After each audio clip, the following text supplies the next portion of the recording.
If I'm not singing or making music, then I'm writing or reading. If I'm not writing, then I'm doing very bad paintings.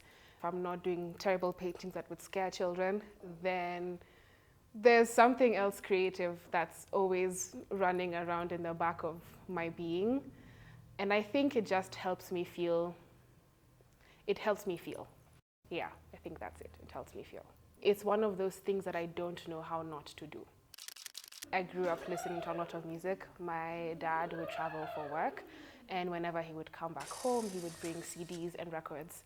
So I grew up listening to Luther Vandross and Lionel Richie and Tony Braxton and the Jackson 5. And then when they eventually went solo, I remember we had a Millie Jackson CD. Did you know that there's a Millie Jackson? There is.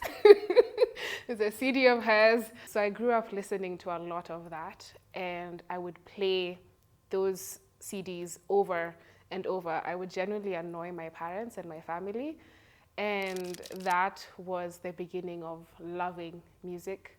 Then I started playing music when I got into school, and I learned how to play the piano.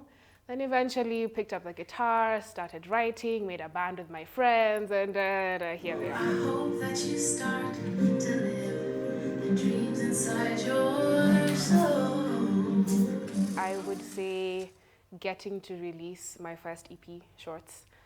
Everything that you hear on that EP, except for the violin in 2 songs and the piano at the beginning of IDK, was me in my house during COVID, just sitting and deciding that this dream that I'd had of recording and releasing an EP, it was not my first attempt. I always say that I released that for me, just to tell myself that I could do it.